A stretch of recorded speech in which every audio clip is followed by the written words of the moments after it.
Muito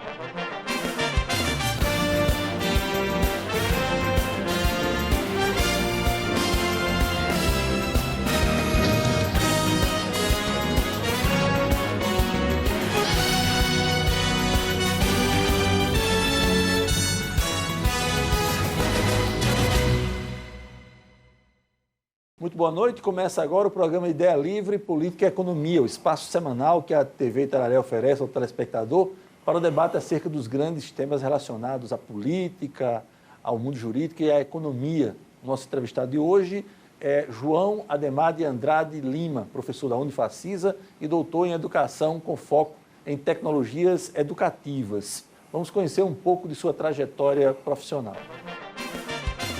João Ademar de Andrade Lima é professor da Unifacisa desde 2004, no curso de Direito, onde também foi coordenador, e nos cursos de Sistemas de Informação, Jogos Digitais e Administração. Graduado em Direito pela Universidade Estadual da Paraíba, é doutor em Ciências da Educação pela Universidade de Trás-os-Montes e Alto Douro, em Portugal, trabalhando com foco em tecnologias educativas, novos direitos autorais nas tecnologias da informação e comunicação e ética na informática. Tem 3 livros publicados, todos com abordagem em diferentes áreas da propriedade intelectual. É líder do Grupo de Estudos em Sociologia da Propriedade Intelectual, cadastrado no Diretório de Grupos de Pesquisa do CNPq e pesquisador em outros 4 grupos no Brasil e 1 em Portugal. É associado acadêmico do Instituto Brasileiro de Propriedade Intelectual. Para compor nossa bancada hoje, temos Bruno Catão, bacharel em Ciência da Computação e professor da Unifacisa de Sistemas de Informação. Rafaela Silva, professora da CESREI, advogada, mestre e doutoranda em Ciências da Propriedade Intelectual. E para fechar essa bancada, a professora da Unifacisa e da UEPB, Milena Mello, doutoranda em Direito pela Universidade de Coimbra. Muito boa noite, João. Prazer em tê-lo conosco e ter aceito o convite da TV Itararé. Prazer aí, o prazer é meu, não só por estar aqui defendendo a bandeira dos direitos digitais, da propriedade intelectual, mas por estar aqui ladeado de pessoas que são da minha mais grata estima. Enfim, estou muito feliz e muito obrigado pelo convite. Vamos começar conceituando para o telespectador o que vem a ser direito digital e direito até pós-digital.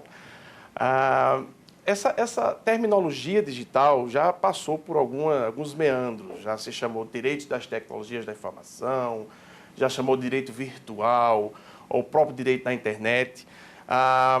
Existe uma associação muito próxima ao mundo virtual, no que a gente nomeadamente chama de internet, mas a gente tem que ter ideia que o direito digital ele perpassa tudo aquilo que vincula as relações jurídicas em meios eletrônicos, de uma maneira geral. Então, de uma mensagem telefônica até a própria internet, como eu já havia dito. Essas perspectivas, ou essa visão, essa retórica do pós-digital, ela traz uma presunção, ou busca trazer uma presunção de que a gente está migrando, e talvez esteja mesmo, para uma pseudo-sociedade do conhecimento, ou mais do conhecimento, uma pseudo-sociedade da informação, na qual todas as relações sociais e necessariamente todas as relações jurídicas acabam a estar vinculadas a esse mundo intangível, a esse mundo incorpóreo, esse mundo baseado em zeros e uns, que dentro de uma perspectiva de definição própria acaba sendo muito fluida, né? Acaba sendo muito volátil, no sentido da não necessária tangibilização ou concretude dos atos em si. Então, assim, situações que anteriormente a gente via como algo mensurável. Eu vou pegar um exemplo, uma honra subjetiva. Então, um sujeito que era agredido na rua, ele tinha uma honra subjetiva pautada dentro de um processo de agressão em que ele estava vinculado às pessoas que assistiram o momento. Hoje, se você é agredido na rua e tem o seu vídeo filmado na internet, o seu nível de atingimento, essa sua honra subjetiva, ele vai para uma estratosfera que a gente consegue sequer imaginar, pontuar, enfim. É um direito que vai tentar, de alguma forma, trazer para para uma esfera mais palatável essa exponencialização. O direito virtual é um direito exponencializado, em que tudo é muito magno, tudo é muito grande e elevado. Professora Milena, boa noite, prazer em tê-la conosco. Boa noite. É um prazer enorme estar aqui novamente, principalmente aqui na companhia do colega João Ademar. É uma honra para mim, João, estar aqui contigo e eu espero que a gente possa fazer um bom debate hoje. João, eu tenho uma pergunta para você. Na verdade, a gente já conversou várias vezes sobre essa questão e me vem sempre à mente a questão da patente dos medicamentos. Então, a gente já teve, inclusive, alguns embates, assim, digamos, bem diretos sobre isso. E me vem aquela questão, né? A patente de medicamento, de certa forma, ela acaba criando um monopólio no sistema de fornecimento desses medicamentos. Mas aí vem também, em contrapartida, a questão dos genéricos, que influencia diretamente na queda da fabricação dos medicamentos originários, né? Os de referência. Aí vem aquela utilização, não sei se pode até dizer, pelo acordo TRIPS da OMC, a questão das flexibilidades. O que é que tu tem para mim sobre o evergreening? Ah, meu Jesus.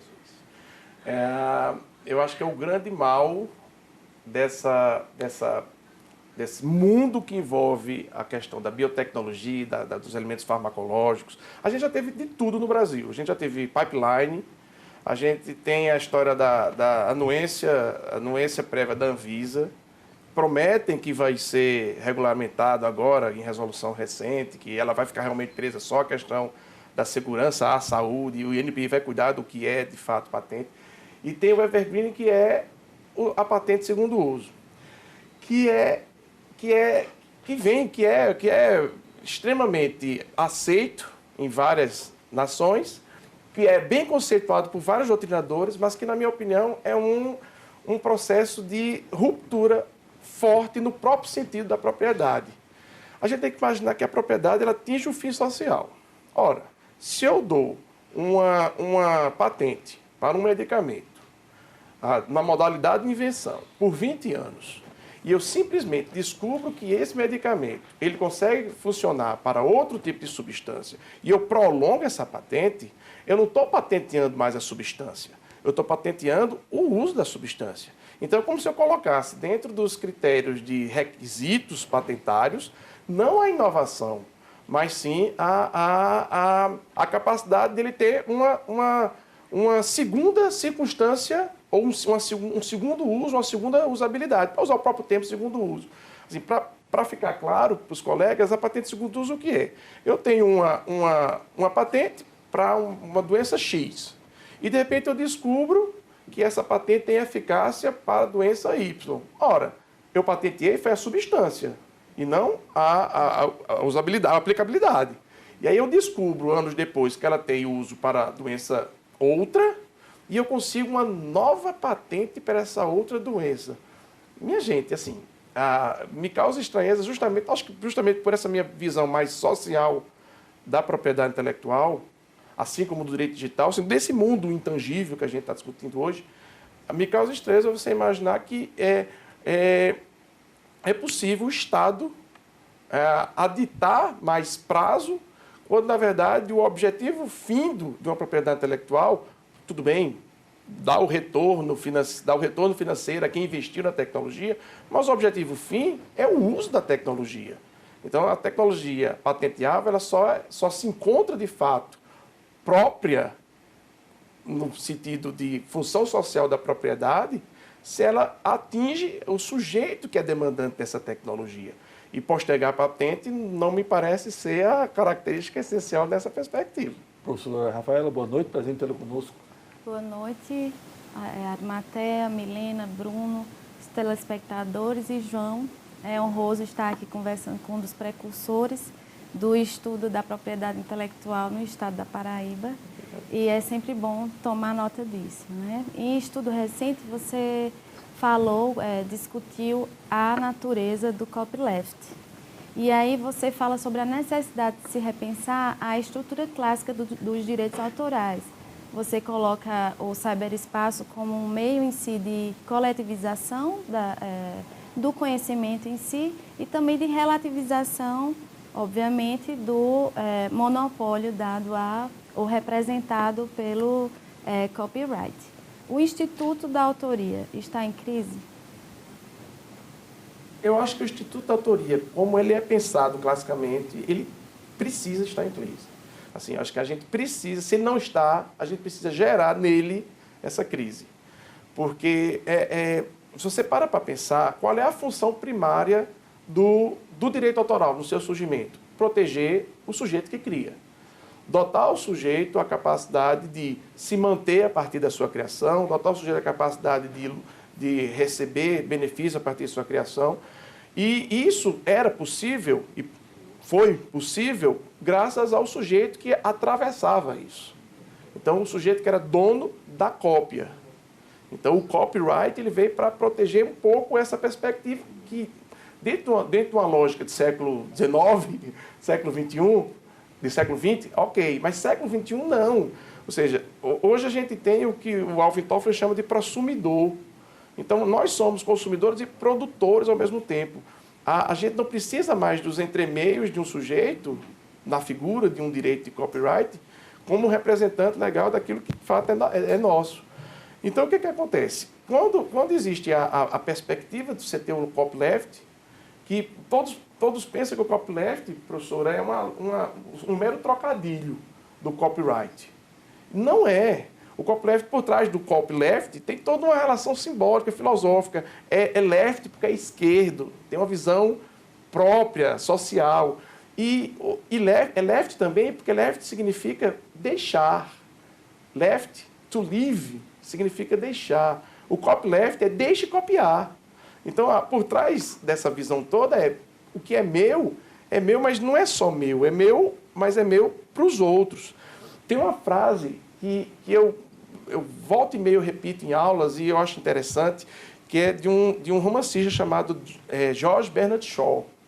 Ele diz o seguinte: se eu tenho uma maçã e você tem uma maçã e nós trocamos as nossas maçãs, no final eu fico com a maçã e você fica com a maçã.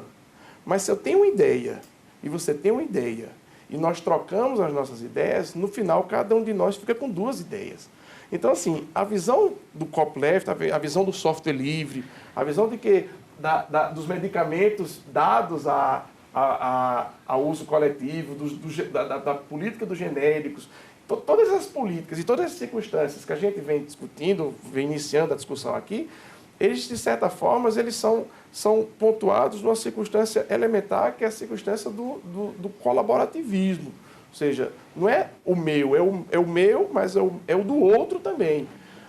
E o direito autoral, com essas expensas de ser um direito rígido, ele macula e ele fecha os olhos por uma coisa elementar, inclusive para essa questão do pós-direito digital, que é a capacidade que em ter tudo digitalizado, você tem a possibilidade de comunhão.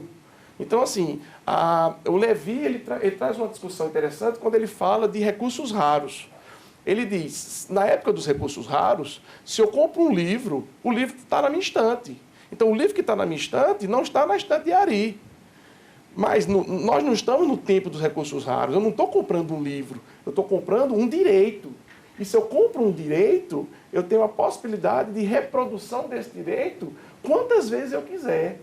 Então, não existe mais aquela perspectiva de você ter no direito clássico, no direito tradicional clássico, no direito autoral clássico, a razão de salvaguardar o objeto. A sensação de posse. A sensação de posse. É mais do que uma desapropriação. É o que a gente chama de desterritorialização. Ganha-se o mundo, socializa-se tudo. Professor Bruno, boa noite. Boa noite, Ari. Boa noite a todo mundo aqui da mesa. Boa noite, João. Obrigado pela oportunidade de estar aqui. Então, João, eu sou um entusiasta dessa parte de software livre, né? Gosto bastante e, normalmente, quando eu comento sobre esse meu entusiasmo com as pessoas, sempre vem aquela questão de como é que você vai ganhar dinheiro com isso, né? Como é que você vai viver, já que aquilo que você produz, você está dando para quem quiser utilizar.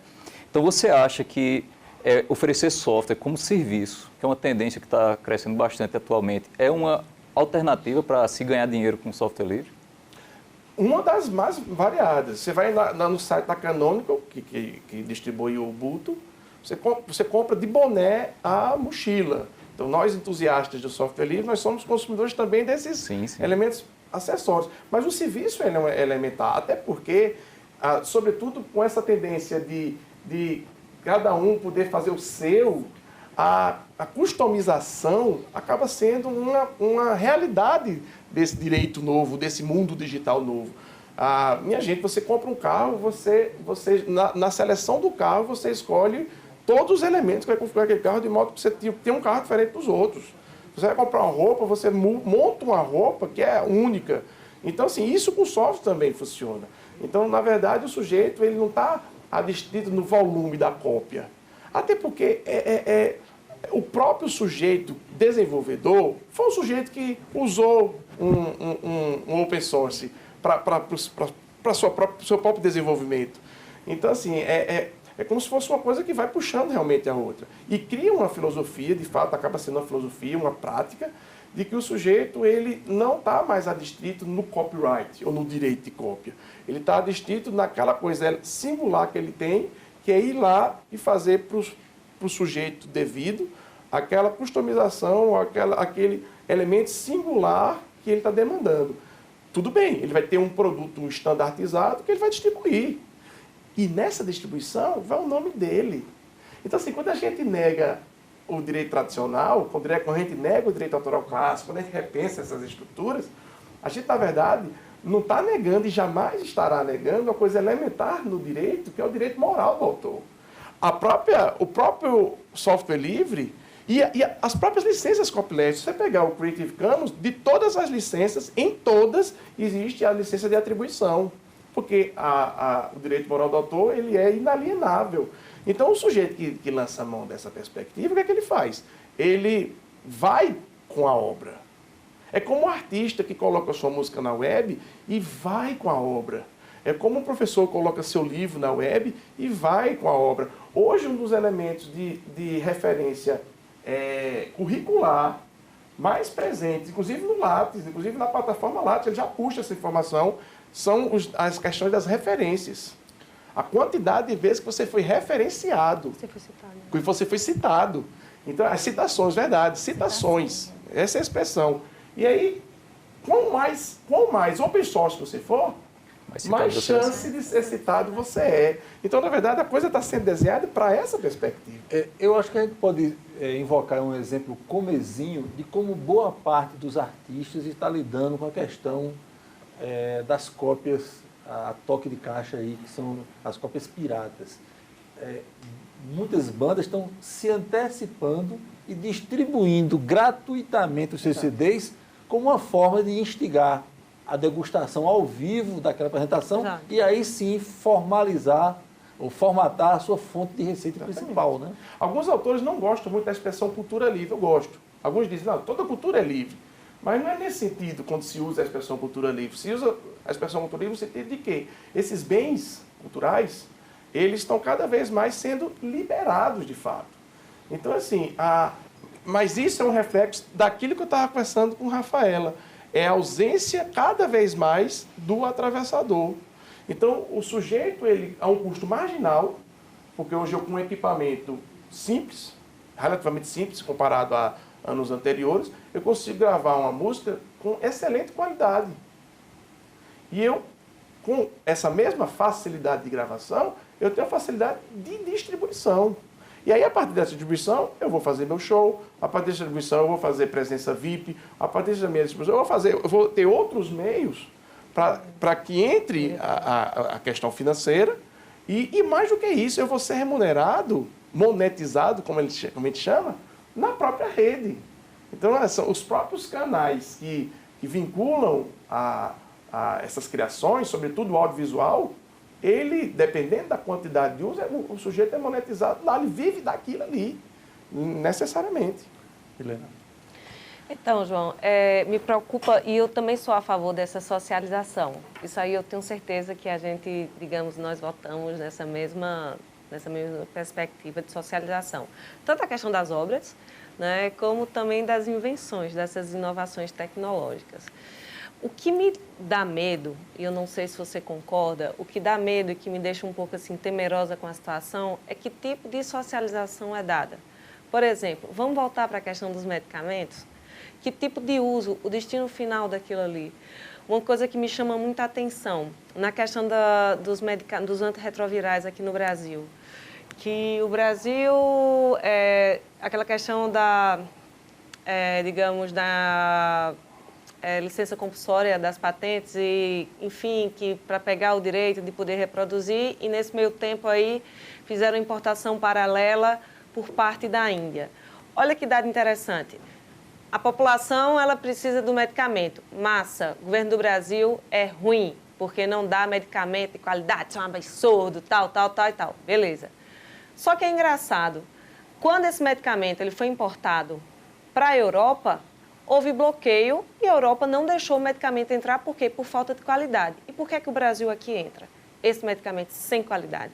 Então, é uma questão, quando a gente fala assim de socialização, é uma questão que a gente precisa ter muito cuidado.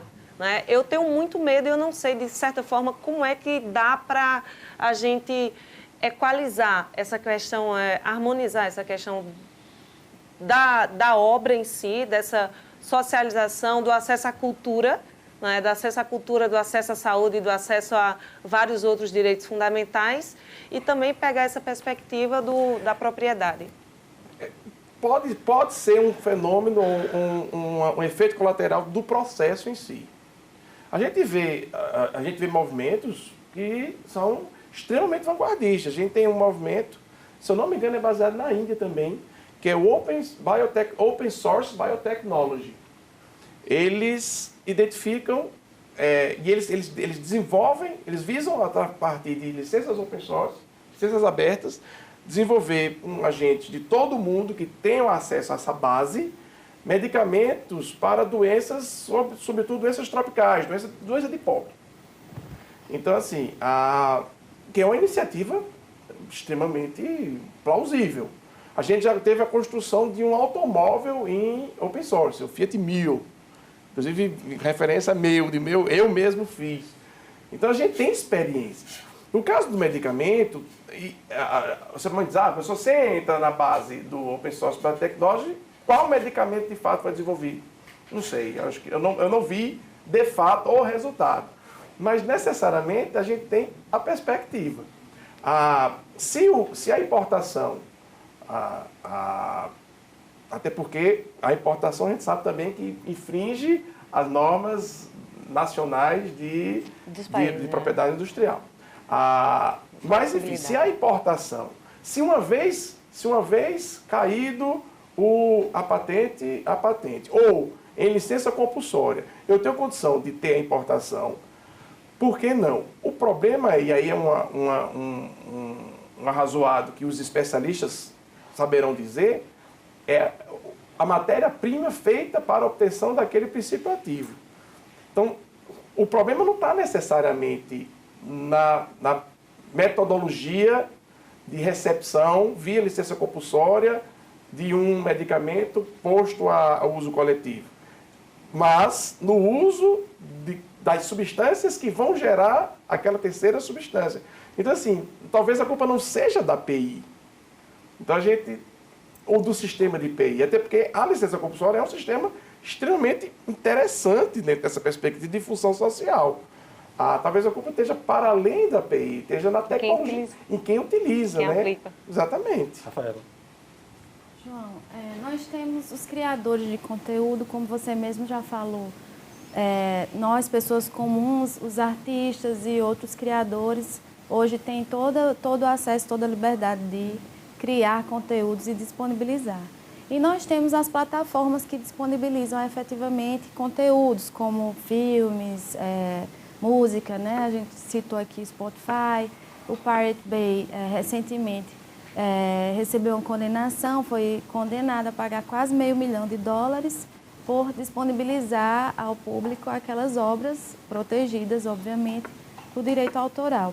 O criador de conteúdo, ele se sente no Brasil, à luz da legislação brasileira, protegido para fins de proveito econômico, efetivamente? do ponto de vista de ter a certeza do seu direito, eu acredito que sim. Até porque, se eu pegar, por exemplo, uma circunstância elementar do direito, que é a não obrigatoriedade de registro, antes eu podia até ter dificuldade de entender que esse papel foi escrito por Rafaela em tanto, de tanto, de tanto. E eu consegui atestar a anterioridade disso. Hoje, como tudo está virtualizado, está digitalizado, as provas de anterioridade acabam existindo. Eu não vejo como um problema jurídico a prova de anterioridade ou a circunstância que atesta o sujeito a se intitular proprietário. O problema é o uso que as pessoas fazem a partir dessa obra. Porque criou-se um hábito, e aí é um reflexo, mais uma vez, elementar da questão do direito digital, de que tudo que está na rede, tudo que está digitalizado, ele está para uso coletivo. Então, a gente recebe uma foto, sei lá, num grupo do WhatsApp, e essa foto a gente passa adiante. Automaticamente. Essa foto tem um autor. O autor, de repente, não gostaria que essa foto estivesse lá. Mas assim, isso se tornou tão simples, foi tão simplificado, no sentido da capacidade de permuta e de compartilhamento e de passar adiante. Você não tem nada, você não tem nenhum elemento na web hoje, posso estar exagerando, mas enfim, que não tem um botão share. O botão compartilhar é botão obrigatório nos sites de notícia, é obrigatório nos vídeos do YouTube, é obrigatório. Ou seja, quando junta com a compulsão humana... Vai, recebeu, passa. Deixa ir, né, João? Deixa ir. A copyleft, né? Deixa copiar. Só que uma coisa é eu ser defensor do copyleft, acreditar no compartilhamento, e outra coisa é eu negar a existência de um direito autoral. Então, eu posso até professar que... Eu posso até, enfim, imaginar, idealizar o futuro. Hoje existe um direito autoral. O direito autoral protege o criador da obra e protege ao criador da obra a condição de impedimento de uso dessa obra sem a sua autorização. Então, uma foto que a gente recebe, por mais banal que seja isso já na nossa vida, é uma foto protegida por direito autoral. Ainda que as novas tecnologias e a ambiência da internet façam-nos pensar diferente. Então, assim, eu não acho que ele esteja desprotegido pela lei especificadamente. Eu acho que ele está desprotegido pelo próprio hábito que a sociedade adquiriu de utilizar esses elementos de criação de uma forma tão sem censura, né? De uma forma tão banal, né? E isso é ruim porque aí não é só a questão de direitos autorais. Não. É questão de direito de imagem, né? Privacidade, uma das coisas mais complicadas no que diz respeito ao trato do direito digital é a privacidade. Vem aí uma espécie de depuração da novidade, pode ser? Aguardar por isso? Não sei, juro que eu não sei. Não parou para pensar, não. Não, sabe uma das coisas que me causa... Falando de privacidade, uma das coisas que mais me causa estranheza é gente morta em rede social. Ai, gente, isso é horrível. Então, assim, não é uma questão só autoral, não. Parece mórbido, é uma questão humana. É. Então, meu Deus do céu, como se circula foto, por exemplo, de desgraça? Acidente, assassinato. Eu não sei se é uma depuração da novidade, não. É tudo muito novo, já que estamos falando disso. As pessoas param em acidente, né? Isso é uma coisa... Então, Rafa, eu acho que é nesse sentido, a gente não está desprotegido. A nossa lei, ela merece, obviamente, atualizações. O direito é um fato social. É inconcebível, por exemplo, imaginar que o audiovisual não pode ser utilizado. Dá só um exemplo. A gente tem um projeto de exibição de filmes na Unifacisa. E a rigor, a exibição de filmes em estabelecimentos de ensino é uma violação do direito autoral. Mas eu posso representar teatralmente. Sim. E posso representar, posso exibir sons. músicas ou, enfim, elementos sonoros. Mas olha o lobby. Aí vem um lobby, que é a indústria do audiovisual, e diz, você não. Outra coisa que me causa desconforto, você imaginar questões do tipo conceito de exibição pública, execução pública. Quando na minha cabeça, quarto de hotel, por exemplo, é execução pública. Quarto de hotel é uma extensão da residência, né? Mas eu tenho gente que entende. Então, assim, a lei, se bem que isso não está nem especificado da lei, está muito mais volto das questões dos julgados.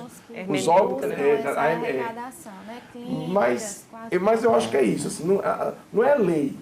Acho que no Brasil, de uma maneira geral, para além, inclusive, da nossa própria seara, o nosso problema não é lei especificadamente.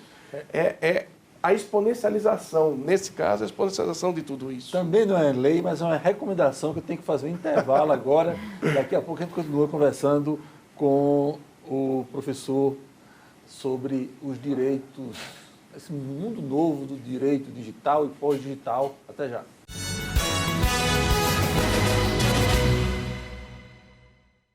Estamos de volta com Ideia Livre, Política e Economia, conversando hoje com o professor da Unifacisa, doutor em Educação, com foco em tecnologias educativas, João Ademar de Andrade Lima.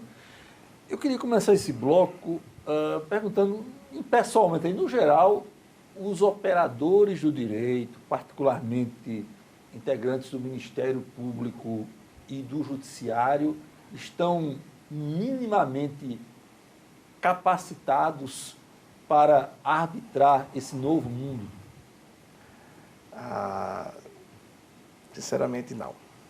Eu vejo... Na verdade, não é um problema dos agentes, mas é um problema do próprio entendimento do que é esse direito. Se eu pegar o direito de propriedade intelectual, ele teve o seu boom, digamos, nos anos 90, com a legislação de 96 e a legislação de 98. E ele ficou ali adormecido e voltou à discussão tremenda a partir de um novo direito dos anos 2000 para cá, que é o direito digital. São circunstâncias que envolvem nuances tão grandes que o poder de decisão acaba ficando extremamente confuso, nebuloso. Vou dar um exemplo. Pagamento de direitos autorais em festas públicas. Uma micareta e um São João. Existem dezenas de entendimentos, sobretudo em primeira instância, de que sim, uma festa pública sem fins lucrativos paga direitos autorais, paga ECAD. Existem outros que dizem, não, a festa, ainda que seja em execução pública, não havendo fim lucrativo, não paga. A gente está vivendo hoje uma outra situação que também envolve essa questão de recolhimento de direitos. Música para o streaming. Como é o nome? Spotify da vida. Eu vou lá no Spotify, no Deezer, né? E eu escuto música. Existe já entendimento, inclusive já teve um voto do STJ, em discussão que está sendo levantada lá, de que execução de música via streaming é execução pública. Meu Deus, a gente fica imaginando, onde é que a gente consegue conceber uma execução pública de um sujeito que está ouvindo uma música. Porque ainda que eu esteja escutando a mesma estação que Bruno esteja escutando, essa audição não é síncrona. Ele está escutando na faixa 2 em diante, eu estou escutando na faixa, aspas, 3 em diante. E a mesma música, se for em operadoras diferentes... Não vão estar na mesma sincronia. Então, assim, e ainda que assim o fosse, e mesmo que assim fosse, a audição dele é individual, a minha é individual ou individualizada, não é pública. E o judiciário ainda está se questionando se esse tipo de execução... Por quê? Porque em sendo pública, o que é que resulta? O Spotify vai ter que pagar ECAD, o Deezer vai pagar ECAD, o YouTube vai pagar ECAD. O que vai resultar? Você que é assinante do Spotify vai pagar mais. Então, assim, no final das contas, existe E questão dos medicamentos. Minha gente, foi levada a questão do Viagra, do pipeline do Viagra, para o STF. Tudo bem, que as circunstâncias recursais do direito fazem com que você chegue lá. Mas ocupar as decisões máximas com circunstâncias que são tão elementares. Porque o que foi o caso do Viagra? O Viagra tinha uma patente anterior, antes da lei de 96. Quando entrou em 96, por força do pipeline, ela começou a ter a vigência. Então, era sabido que a vigência da patente dela iria se encerrar quando do depósito inicial.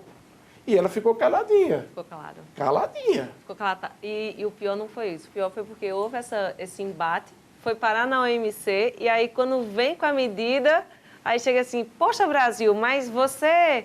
Por que você fez isso? E a questão é, mas por que você está querendo quebrar a patente do Viagra? Qual é o fundamento? Qual é a justificativa social que você tem para isso?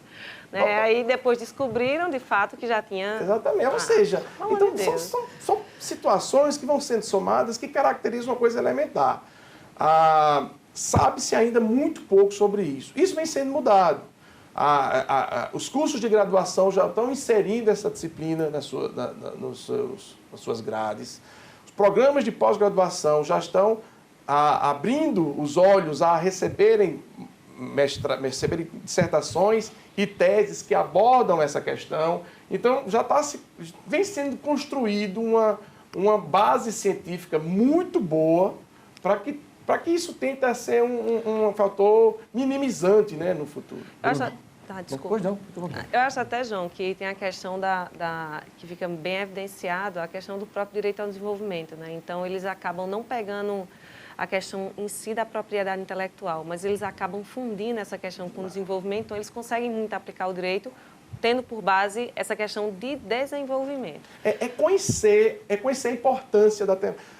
Ari, não existe nada nesse espaço que nós não estejamos vendo, que nós não estejamos usando, que nós não estejamos pensando, que não tenha sido objeto de criação humana. Então, é o ramo do direito que vai salvaguardar aquilo que mais divinal a gente tem, que é a capacidade de criação. A gente dá pouco valor a isso. Eu não gosto de falar muito, de ficar fazendo apologia americana, essa coisa toda, mas na USPTO existe um programa chamado Patent for Kids. Eles ensinam propriedade intelectual para crianças a partir de 7 anos. Então, na primeira infância, eles estão ensinando propriedade. E aí você vê o mundo que é esse país. Então, é um país que lida necessariamente com tecnologia. Se você pegar as empresas mais valiosas do mundo, são empresas que lidam com tecnologia e com propriedade intelectual. Você está lá a Google, você está a Oracle, você está lá o Facebook, você está a IBM. Então, essa é a doutrina contemporânea, né? Exatamente. Bruno. Então, João, pegando um pouquinho do gancho aí de produção de conteúdo, todo mundo aqui é professor, né? E aí, essa relação professor-aluno, então o professor ele produz um conteúdo e o aluno está ali como consumidor desse conteúdo. Então, eu não sei se ele tem o direito de se apropriar desse conteúdo, por exemplo, slides ou gravar a aula e depois reproduzir ou compartilhar da forma que ele quiser. E existem professores que compartilham quando o aluno pede, existem professores que não compartilham. Então, como é essa questão desse direito aí, essa propriedade intelectual da aula em relação ao aluno, assim? Tem duas coisas legais para a gente tirar desse teu questionamento. Uma é a jurídica. Existe nas limitações aos direitos autorais o chamado apanhado de lições e estabelecimento de ensino por aqueles a quem elas se destinam, vedada a publicação total ou parcial, sem autorização de quem as ministrou. É mais ou menos assim. Que diz o seguinte: eu sou aluno, o apanhado de lição em estabelecimento de ensino por aqueles a quem ela se dirige. Então, a lição é dirigida a quem? Aos alunos. Então, o apanhado pelos alunos é permitido. O que não pode é a publicação sem autorização de quem as ministrou, no caso, o professor. Então, do ponto de vista do copyright, do direito fechado, a gente já tem essa salvaguarda de poder ver o aluno tendo acesso aos nossos conteúdos. Mas, por outro lado, existe um outro fenômeno, que é o fenômeno que eu chamei na minha tese de professor hacker. A minha linha geral, a linha geral daquilo que eu defendi dizia o seguinte: é possível você criar uma nova prática educativa a partir de uma nova interpretação do direito autoral tradicional. Ou seja, a partir do momento em que eu enxergo o direito autoral tradicional e eu extraio desse direito prerrogativas do tipo direito de reprodução, direito de modificação, aqueles atributos, por exemplo, que nós vemos no software livre. Eu estou potencializando, a partir do momento que eu retiro, eu estou potencializando uma nova prática de educação. Minha gente, a quantidade de acesso, de acessibilidade que a gente tem à produção científica hoje é extremamente maior, beira ao absurdo da comparação do que era a acessibilidade da informação científica há 20 anos atrás. Então, os papers, eles estão necessariamente postos à publicação. Você pega uma ferramenta como a OJS, que gerencia as revistas, o Open Journal System, ele é Creative Commons, ele é open source.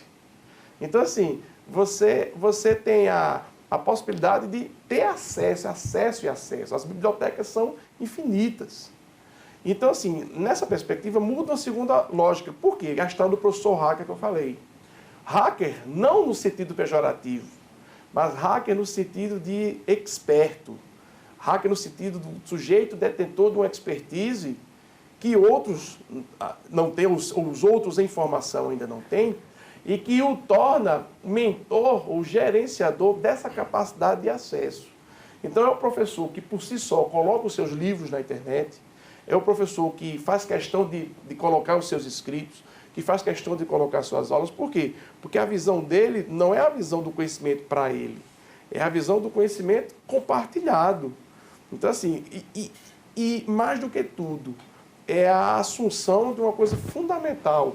O professor, ele é formado com base necessariamente no conjunto de perspectivas que ele viveu, antropofagicamente falando, dentro de uma visão verdadeiramente remixofágica. Então, eu pegar aquilo que me nutriu, aquilo que me formou, eu fui formado por uma série de outros autores. Então, eu estou nada mais do que dando continuidade àqueles meus pupilos, daquela minha perspectiva nata de propagação do que me foi propagado, que já me veio. Então, é uma visão, inclusive, humana. Do que foi condensado, né? Exatamente. Então, eu recebo, nada mais faço depois do que retribuo, sabe? Exercer. Como diz o finzinho do Manifesto Antropofágico. Ele perguntei ao homem o que era o direito. Ele me respondeu: o direito é a garantia do exercício da possibilidade. Então, o direito ele não é fechado. A educação não é fechada, a tecnologia não é fechada. A gente tem que ter a possibilidade. É enxergar que a gente pode pensar além, exercer a possibilidade. Por que não exercer, o professor, exercer a possibilidade de ir além, de ser visto, de ser lido, de ser citado, inclusive dentro da perspectiva de reconhecimento também. A gente não faz isso só necessariamente dentro de uma visão de compartilhar. Não, isso é bom também enquanto carreira acadêmica, enquanto se fazer presente dentro de uma estrutura acadêmica. Vamos continuar aí com os direitos autorais e os criadores de conteúdo, né? A gente tem, falamos já do Spotify. No Brasil, o Spotify liberou o número de usuários, são 140 milhões hoje no Brasil, 60 pagantes, assinantes e 80 milhões que utilizam o Spotify gratuitamente, visualizam as propagandas, enfim, isso é muito bom para as empresas que investem nesse serviço de streaming. Então, em relação a essas tecnologias, cada vez surge uma nova forma da gente acessar conteúdo. Como é que os criadores podem se proteger melhor ou devem se proteger melhor à luz da lei brasileira. Assim. Mais uma vez, insistindo em relação ao proveito econômico, não pensando tanto na cópia. Eu acho que para esse tipo de ferramenta, a tecnologia deu cambão no direito. A tecnologia chegou para o direito e disse, direito, eu não preciso de você, você não está com nada, porque a gente consegue resolver isso aqui. E resolve. Então, assim, eu consigo ter com precisão quantas audições a minha música teve. E eu vou ser monetizado precisamente por essa quantidade. Se o Spotify fosse execução pública, eu ia estar adstrito à caixa preta do ECAD, que iria me fazer uma estatística, sabe-se lá como isso é feito, a partir de uma quantidade de jabá que sabe-se lá quantos não são feitos também, e eu ia estar lá ranqueado e ia receber um percentual daquele ranking. Puf. Eu já vi de autores o valor pago pelos ainda é pequeno, muito pequeno, em face daquilo que ele deseja. A gente que trabalha com propriedade intelectual, com direito digital, enfim, com essas novas tecnologias, nos nossos congressos a gente acaba esbarrando com pessoas extremamente surreais. Eu me lembro de um evento que eu tive ano passado, que foi o CODAIP, e na palestra estava Roberto Frejá. O palestrante era Roberto Frejá. Então, assim, você não vai apenas ver juristas, você vai ver pessoas que estão ali. E eu me lembro muito bem que o Frejá fez essa comparação. Ele disse, eu vendi cerca de 200 mil exemplares dos meus 3 discos solo. E eu tive cerca de 200 mil audições no Spotify. Ou seja, ele fez uma comparação, 200 mil vendidos, 200 mil audições. E ele mostrou o que ele recebeu do Spotify. É ridículo. Então, assim, é um processo, é algo a ser repensado dentro de uma perspectiva de retorno. Mas, do ponto de vista do fechamento do ciclo entre o sujeito que cria, o sujeito que publica e o sujeito que recebe, eu acho que é o caminho. A digitalização dos bens faz com que você consiga ter uma certeza absoluta do volume, pelo menos dentro da questão de publicação oficial, né? Aquilo que está nas laterais dos sistemas oficiais, a gente não tem controle, de fato. Mas eu acho que não vai ser uma questão jurídica. Cada vez mais isso vai estar sendo condicionado às inovações, aos aparatos tecnológicos disponibilizados. Até novas plataformas também. A Sony Music fechou com a Dubset, se não me engano o nome da empresa, e eles indexaram todas as obras disponibilizadas pela Sony Music, e a cada remix que for executado, eles vão conseguir monetizar, né? Fazer esse retorno, demonstrar o retorno para a empresa. Quanto é que vocês vão receber em cima desse remix? E começaram por baixo, né? Com a Sony Music. Exatamente. Somente. João, saindo um pouquinho dessa questão, eu sempre vejo também um pouco de medo a questão tanto da pedofilia, sim, como da situação da pirataria em si, né? Que é uma situação que acaba fomentando uma forma de crime organizado, né? Quais são as dificuldades que digamos que a nossa polícia ela acaba enfrentando em relação a isso? Tem 2 mitos, assim, 2 mitos que se concatenam. O primeiro é quando o camarada diz, não, eles não vão me pegar. Vão. Existe tecnologia para chegar. A gente até já discutiu muito sobre isso. Foi. Mas existe um outro mito, vem a reboque. Ele vai me pegar e vai saber quem eu sou. Não, ele não vai saber quem você é. O grande problema que a gente tem, eu já discuti algumas vezes com o Bruno trabalha com essa questão também, é que identificar o agente emissor de um conteúdo pirata, de um conteúdo pedófilo, de uma pornografia de vingança, de uma série de outras circunstâncias, é identificar o computador, o terminal, o celular, o console. E o problema é quais as circunstâncias, qual a estrutura probatória para eu chegar no sujeito que estava atrás disso. Então, assim, se chega. Mas eu não chego, eu chego até um determinado momento. Então, assim, isso, de certa forma, acaba, maculando que a coisa avance, porque acaba, a não ser que você consiga ter, inclusive, visões mais alternativistas de uma interpretação jurídica relacionada a isso. Pode dar um exemplo. Eu acho que foi em Teresina. No final do mês passado, o sujeito foi enquadrado por estupro virtual. Tu visse isso? Vi. Eu achei interessante. Estupro virtual. Ou seja, hoje um camarada que faz o que o paulistano fez e ele é solto porque aquilo não é estupro, é ejacular no pescoço de uma moça, não é estupro. Imagine o estupro virtual. Então, veja que decisões tão diferentes dentro do mesmo contexto. Da mesma E foi entendido justamente que a coação, ele tinha fotos íntimas dela e aquilo virou uma coação sem fim, uma chantagem sem fim. Você me mostre mais coisa, porque senão essa e as outras vão ser disponibilizadas. E a coisa vai... Então, assim, a partir de interpretações ou de circunstâncias mais alternativistas, talvez eu consiga ter minimizadas isso. Mas a prova é muito difícil, menina. Eu acho que é o grande empecilho ainda. Eu acho até, João, a questão da própria investigação ainda enfrenta, apesar da gente estar... Mas ainda enfrenta muito esse embate, inclusive, transnacional. Porque, imagina só, tu lembra da época Cocada Boa, do site, que ele pichava, entrava, invadia, pichava, aquela coisa toda.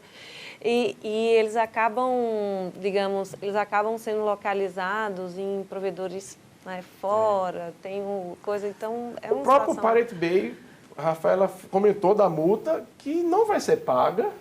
Estão numa ilha, né? É uma ilha, estão na ilha. Águas internacionais. Assim... Tira do ar, eles arranjam outra forma de... Não, arranja outro. Vai para uma ilha, ele vai para o barco. Então, assim, se não tiver... Pegou na ilha, então ele vai para alto mar. Ele vai. Quando você tirou o BitTorrent do ar a primeira vez, não deu 2, 3 dias, toda a biblioteca estava restaurada. Então, assim, é difícil... Ainda a época da Lei Carolina Dickmann, se eu não me engano, é a 12.257. Isso.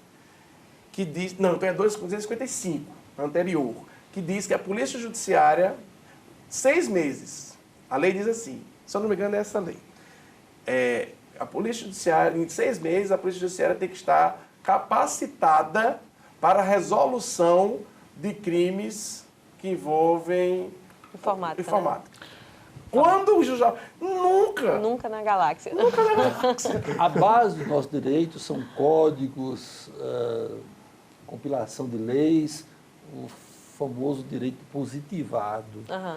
Nós estamos falando aqui indiretamente que esse direito está com data marcada à vista para se desintegrar inteiramente.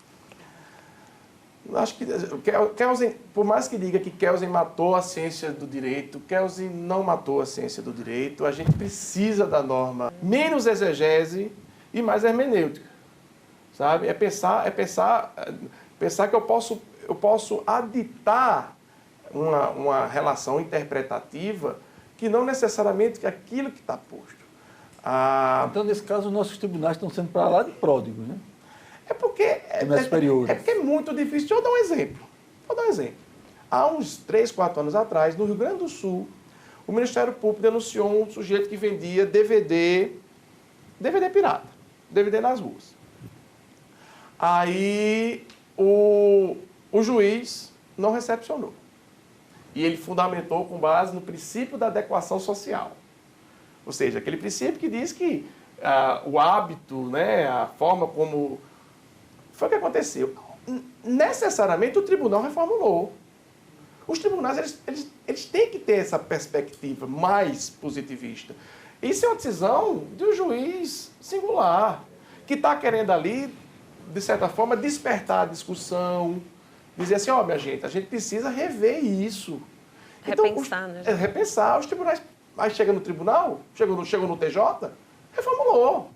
Mas tinha que ser reformulado. Ah, João, mas você tem toda uma visão social e você acha que tinha que ser reformulado? Tinha. Porque, de alguma forma, eu tinha que estar de acordo com a norma. A minha visão social, as visões sociais que a gente defende com software livre, com essa liberalidade toda, é uma visão social de fazer o direito ser repensado. Mas a gente não pode negar a existência do direito. E pensar numa anarquia sem a norma... De jeito nenhum. Não, de jeito nenhum. A gente tem que enquadrar fato social Exatamente. com a norma. Tá? A visão, talvez, do pesquisador, do professor, seja vamos abrir geral. Mas do jurista já tem que ser diferente. Tem que ser, não, existe algo necessariamente posto para ser seguido. Para enquadrar, eu vou ter que enquadrar o tempo agora e concluir essa gostosa conversa. E quero agradecer aos participantes de hoje aqui do Ideia Livre, começando pelo professor Bruno Catão, bacharel em Ciência da Computação, professor da Unifacisa de Sistemas de Informação, da professora Rafaela Silva, da CESEI, advogada, mestre e doutoranda em Ciências da Propriedade Intelectual, e a professora da Unifacisa e da UEPB, Milena, doutoranda em Direito pela Universidade de Coimbra, pesquisadora da Undesa e organizadora da Organização das Nações Unidas para o Desenvolvimento do Governo Eletrônico e Consultoria Jurídica. E o agradecimento derradeiro ao professor João Ademar de Andrade de Lima, também da Unifacisa, de ter aceito o convite para conversar conosco, os telespectadores, sobre esse tema crescentemente fascinante. Né? Eu agradeço demais, foi um prazer. Agradecimento derradeiro ao telespectador que esteve conosco uma vez mais. Renovo o convite. Encontro marcado para a próxima terça-feira, 10h15 da noite, logo após o Jornal da Cultura. Até lá.